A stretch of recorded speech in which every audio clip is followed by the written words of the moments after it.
Again, Sergeant.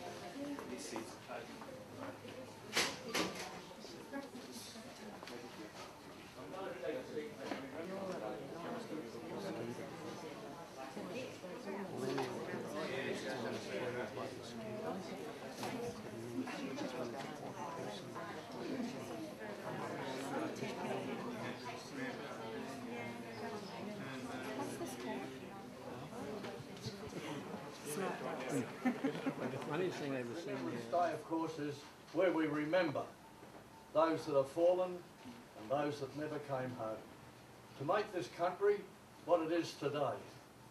And I myself was just a young bloke, only 19 when I went off to New Guinea, and unfortunately I saw quite a few mates never ever come back. But we did the job that we were given to do, and I'm sure those that have not here, because of their supreme sacrifice, certainly did exactly the same. And so, without any further ado, I'd like to welcome you all on behalf of the Inala Community Centre, and thank you for the invitation, and maybe put a plug in for the commemorative ceremony that we have at Forest Lake Amphitheatre assembling around about 10:30. Excuse me again, for the actual 11 o'clock remembrance and the moment's silence. Thank you all. Soft blue day. A bird singing in a tree in bloom, soft winds on grass and clouds that loom. Trains brightly lit, neons and ships gliding light. Street lamps climbing a hill, now miracles in the night. I can't go home, that's why I asked you to tell this for me. I remember her beside me. I asked you to tell them this for me, if you go home. Time since the night she said goodbye to him. It was a long time too, almost before the war. And before the war seemed before time itself sometimes. She remembered every detail clearly. He was to go away to war the next day, for how long neither of them knew. They met and walked away slowly together as dusk was falling on the field. They wanted no wild farewell party in which to hide the pain of parting, just quietness. They didn't try to be bright with that forced gaiety that is seen and so often when parting time comes near. Between 1845 and 1872, just over 2,500 Australians volunteered for service in New Zealand. The Australian-born troops all served in British regiments. The majority of these volunteers came from the colonies of New South Wales, Victoria and Tasmania. The cause of all conflicts between Maoris and white people was land. The first conflict occurred in 1845 when Maori chief Kone Heke attacked the settlement of Russell on the Bay of Islands. The British sent forces made up of local militia and troops from Australia were sent and managed to subdue Heke. By 1860, the grab for land again sparked conflict at Watara River between the Maoris and whites. Faced by 20,000 Maoris, the badly outnumbered British asked for urgent assistance from Australia and the Australian colonies. By 1862, conflict ceased. However, just a year later, war broke out again in the Waikato area, where once again Australian troops assisted British. World War One. World War One began 1914, soon after the assassination of Archduke Ferdinand by Serbia. Austria appealed to Germany, who declared war on Russia, Serbia's ally, and France, Russia's ally. When Germany invaded Belgium on the 4th of August, Britain entered the war as ally to the Russian and French. Australian Prime Minister Andrew Fisher immediately promised Britain's support at whatever cost. The population then was less than 5 million. The size of this nation sacrifice is reflected in the casualty figures. 61,720 killed, 155,000 wounded, 4,044 prisoners of war. Australian involvement in World War I is remembered by the Anzac with the campaign at Gallipoli. It is notable that it was the first military engagement in which large number of Australians fought as Australian nationals. And the Australian people were pro-British and supported the idea of helping Britain. As a result, Australia was involved from the outset when Britain declared war on Germany on the 3rd of September 1939 after Germany invaded Poland. Initially, Australian forces were deployed in Europe under British command. However, after the bombing of Pearl Harbor and the force to Singapore to the Japanese and the bombings of northern Australian cities, it appeared that Japan was going to invade Australia. Australia became focused on defending its shores. As a result, Australia Prime Minister John Curtin, despite Churchill's opposition, recalled many Australian troops from Europe and North Africa in order to defend their homeland. In New Guinea, Australian troops inflicted the first land-based defeat of the Japanese at Mill Bay and later on the Kokoda Track. World War II ended in 1945. WikiAnswer.com. What's Australia's involvement in World War II? In 1910, Japan annexed the Korean peninsula. When World War II ended, Allied forces set up a pro-Western government in the south. China and Russia set up a communist government in the north, separated by the 38th parallel. The war in Korea began in 1950, when North Korea attempted to overthrow the democratic government in the south. The aim was to make all Korea communist. Australia sent contingents from the three services to fight with the United Nations in Korea. Most of the UN force was American. The 3rd Battalion of the Royal Australian Regiment served for 2 years before the war ended in 1953. Began in 1950, when communist guerrillas and British government forces clashed. The guerrillas were Malay Chinese wanting to overthrow British rule. They used sabotage and assassinations of the significant British officials.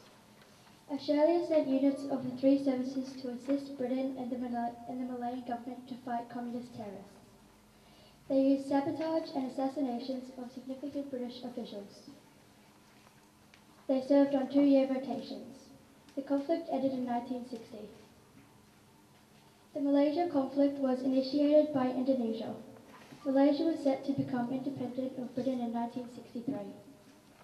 It wanted an unstable Malaysia, so it would make it easier to take control of the new territory in Borneo. By 1965, Australian forces once again were sent to assist the Malaysian government and Britain with Indonesian confrontation. 2 battalions, 2 SAS squadrons, and engineers served in Borneo until hostility ceased in 1966. World War II, France ruled Vietnam, which was also known as French Indochina.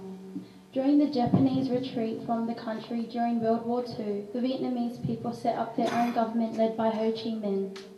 At the end of the war, the Allies gave South Vietnam back to the French and the North to the nationalist Chinese, who treated the locals badly. War again broke out in 1946 when the French wanted to reunify the country. They failed despite huge American assistance. The French left Vietnam in 1954. The North eventually became communists under the control of Ho Chi Minh, with support from Russia and China. Vietnam was divided at the 17th parallel. The invasion of the South by the communist North provided the USA with the opportunity to support the South logistically and later militarily. By 1962, America's allies entered the military conflict against the Viet Cong forces of the North. Australia was assigned a prominent role in Phuoc Toi province. Navy and Air Force played significant support roles. Despite this, the Viet Cong managed to defeat the Americans and their allies, the war ending in 1975.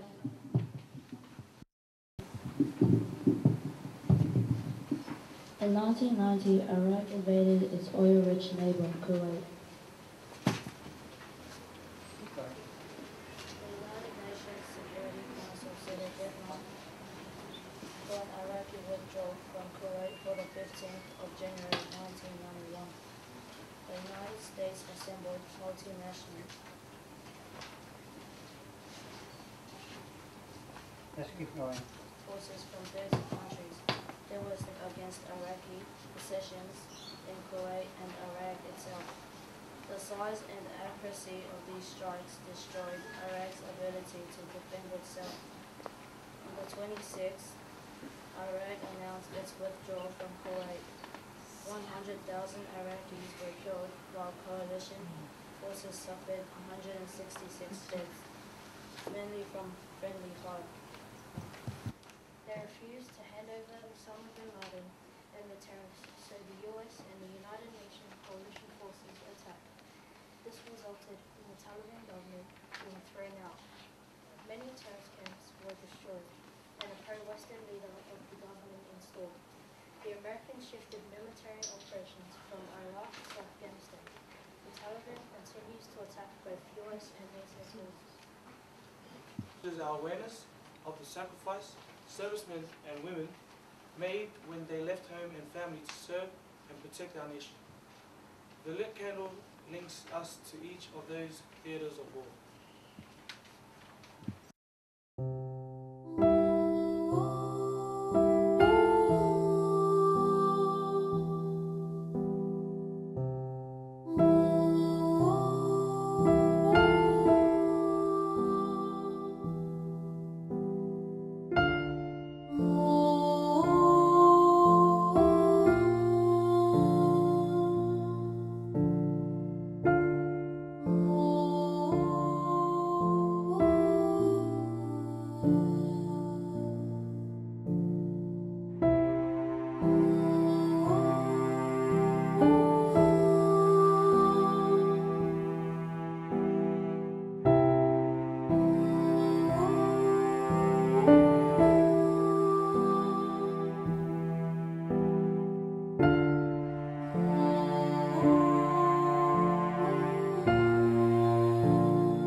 won for us through the courage and devotion who gave their lives in times of war. We pray that their labour and sacrifice may not be in vain, but that their spirit may live on in us and in generations to come, that the liberty, truth and justice which they sought to preserve may be seen and known in all the nations upon this earth. As we pray in the name of the one who gave his life for the sake of the world, Jesus Christ our Lord. Save the wretch like me. I once was lost, but now I'm found. Was blind, but now I see. Amazing grace, how sweet the sound that saved the wretch like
dive bombing and strafing runs. The noise rolled up the valley in a hollow roar of thunder. Still the enemy held on desperately. Then the infantry went in.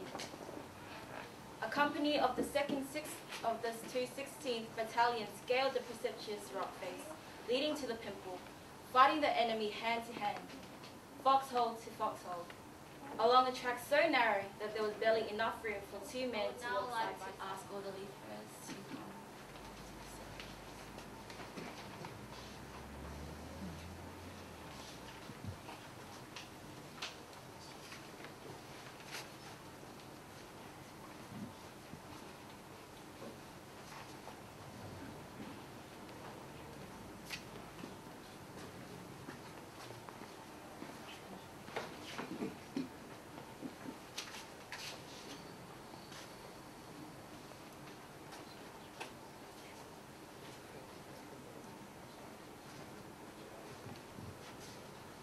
They shall grow not old, as we that are left grow old. Age shall not weary them, nor the years condemn. The going down of the sun, and in the morning we will remember them, lest we forget.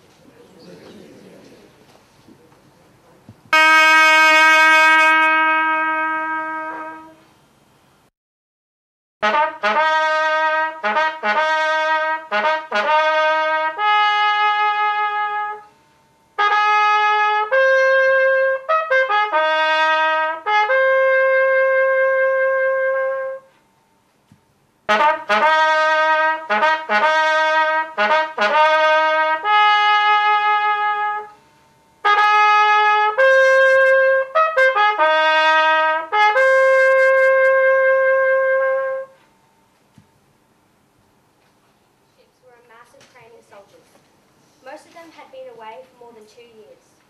The hard times left behind added view to the Australian coastline as the convoy sailed into the wharf. Word of the convoy's arrival had gone ahead. People came from all quarters of the town, running and walking across bridges and railway tracks. The fences bordering the wharf were thick with fluttering handkerchiefs.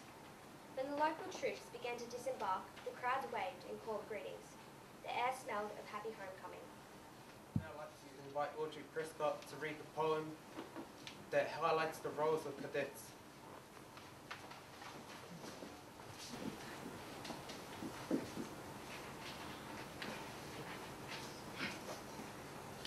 In tropical regions, there are mozzies and legions, but none causes havoc completer.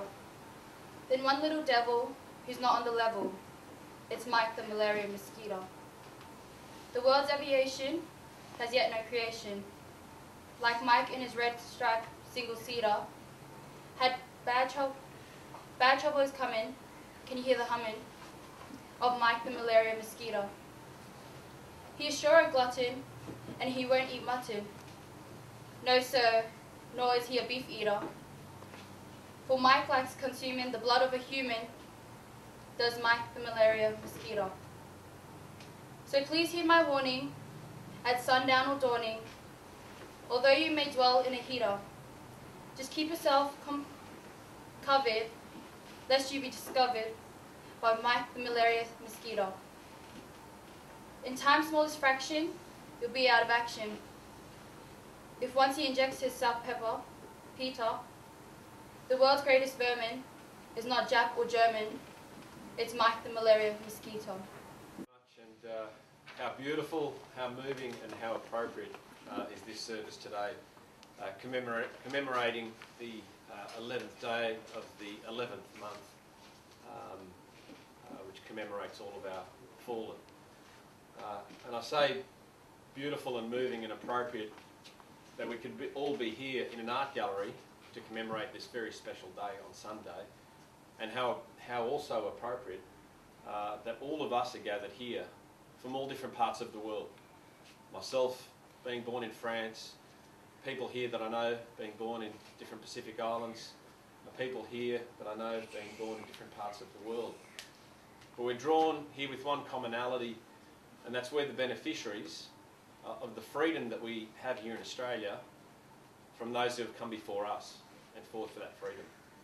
And so we come together as a community, and when I look around this room, I see everyone here from the community here. I see serving men and women in our Defence Force. I see ex-servicemen and women, retired Defence Force personnel here. I see our young cadets, Army cadets, Air Force cadets. I see our community here, our school, our church leaders, all of the parts that make up the strength of what the Australian community is. And so I think it's really appropriate that we're here in an art gallery to commemorate, to remember. It's called Remembrance Day for a very good reason. Not only do we remember that in 1918, the 11th hour marked the end of hostilities, and that the poppy, the red poppy, was the flower that grew out of the fields and represents the blood that was shed on those fields. But when we look around these walls and we see the photos, the faces, and when we see the things that remind us of what that period meant. So a huge thank you. A thank you to all of the schools that are represented here, the community that's represented here, our clergy, our Defence Force personnel, former local councillors, teachers, and just the people that are interested and want to actually remember it in a proper, appropriate way. And it would have been obviously very hard not to be moved to hear that spectacular edition of Amazing Grace. So well done. I've also got the honour today to be able to, and it's a surprise honour, I think this is a nice place to do it, to bestow a life membership on behalf of this gallery on somebody who's given a whole life to community, to this art gallery as well, but a whole life to making other people's lives better. So could you give, please, a warm welcome to Joe Barrett.